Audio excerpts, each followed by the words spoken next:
ಎಲ್ಲರಿಗೂ ನಮಸ್ಕಾರ. ಕನ್ನಡ ಕಥೆಗಾರ್ತಿ ಯೂಟ್ಯೂಬ್ ಚಾನಲ್ಗೆ ಸ್ವಾಗತ. ಇವತ್ತಿನ ಕತೆ ಏನಪ್ಪ ಅಂದರೆ ರಾಮನವಮಿ. ಇನ್ನೇನು ಹಬ್ಬ ಬಂದೇ ಬಿಡ್ತಲ್ವಾ? ಈ ಹಬ್ಬನ ಯಾಕೆ ಆಚರಣೆ ಮಾಡ್ತಾರೆ, ಇದರ ಹಿಂದಿರೋ ಕತೆ ಏನು ಅನ್ನೋದನ್ನು ಈ ವಿಡಿಯೋದಲ್ಲಿ ತಿಳ್ಕೊಳ್ಳೋಣ ಬನ್ನಿ. ಮೊದಲನೇದಾಗಿ ರಾಮನ ಜೀವನದ ಬಗ್ಗೆ ಹೇಳೋದಾದರೆ, ಈ ಹಬ್ಬ ಬರೀ ಆಚರಣೆ ಅಲ್ಲದೆ ನಮಗೆ ಧರ್ಮ, ಸತ್ಯ, ನ್ಯಾಯ ಹಾಗೆ ಆದರ್ಶ ಜೀವನ ಮೌಲ್ಯಗಳನ್ನು ಕೂಡ ತಿಳಿಸ್ಕೊಡುತ್ತೆ.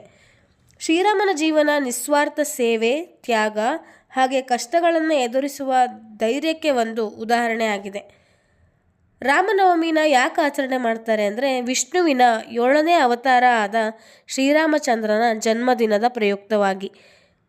ತ್ರೇತಾಯುಗದಲ್ಲಿ ಚೈತ್ರ ಮಾಸದ ಶುಕ್ಲ ಪಕ್ಷದ 9ನೇ ದಿನ ಸೂರ್ಯವಂಶದ ದಶರಥ ಹಾಗೂ ಕೌಸಲ್ಯಗೆ ಶ್ರೀರಾಮ ಜನಿಸ್ತಾನೆ. ಹಾಗಾಗಿ ಆ ದಿನನ ನಾವು ರಾಮನವಮಿ ಅಂತ ಆಚರಣೆ ಮಾಡ್ಕೊಂಡು ಬಂದಿದ್ದೀವಿ. ಅಯೋಧ್ಯೆಯ ರಾಜ ದಶರಥನಿಗೆ ದೀರ್ಘಕಾಲದಿಂದ ಮಕ್ಕಳಾಗಿರಲ್ಲ. ಅದರಿಂದ ಅವನು ಪುತ್ರಕಾಮೇಷ್ಟಿ ಯಾಗನ ಮಾಡ್ತಾನೆ. ಆ ಯಾಗದ ಪ್ರತಿಫಲವಾಗಿ ದಶರಥನ 3 ಮಡದಿಯರಾದ ಕೌಸಲ್ಯೆ, ಸುಮಿತ್ರೆ ಹಾಗೂ ಕೈಕೇಯಿಗೆ ಮಕ್ಕಳಾಗ್ತವೆ. ಕೌಸಲ್ಯಗೆ ರಾಮ, ಸುಮಿತ್ರೆಗೆ ಲಕ್ಷ್ಮಣ ಹಾಗೂ ಶತ್ರುಘ್ನ, ಹಾಗೆ ಕೈಕೇಯಿಗೆ ಭರತ ಜನಿಸ್ತಾರೆ. ಹೀಗೆ ಅಂದಿನಿಂದ ನಾವು ರಾಮನವಮಿನ ಆಚರಣೆ ಮಾಡ್ಕೊಂಡು ಬಂದಿದ್ದೀವಿ.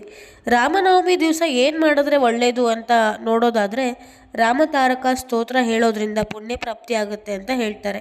ಹಾಗೆ ರಾಮಾಯಣದ ಪಾರಾಯಣ ಮಾಡಿಸಿದ್ರೂ ಒಳ್ಳೆಯದು ಅಂತ ಹೇಳಲಾಗುತ್ತೆ. ರಾಮನವಮಿ ದಿವಸ ದೇವಸ್ಥಾನಗಳಲ್ಲಿ ವಿಶೇಷ ಪೂಜೆ ವಿಜೃಂಭಣೆಯಿಂದ ಮಾಡಲಾಗುತ್ತೆ. ಹಾಗೆ ಬಂದ ಭಕ್ತಾದಿಗಳಿಗೆ ಪಾನಕ ಮತ್ತು ಕೋಸಂಬರಿ ವಿತರಣೆ ಕೂಡ ಮಾಡಲಾಗುತ್ತೆ.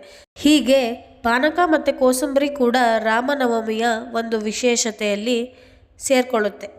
ಮನೇಲಾಗಿರ್ಬೋದು, ದೇವಸ್ಥಾನದಲ್ಲಾಗಿರ್ಬೋದು, ಪಾನಕ ಮತ್ತು ಕೋಸಂಬರಿನ ಮಾಡಿ ನೈವೇದ್ಯ ಮಾಡೋದು ವಾಡಿಕೆಯಲ್ಲಿದೆ.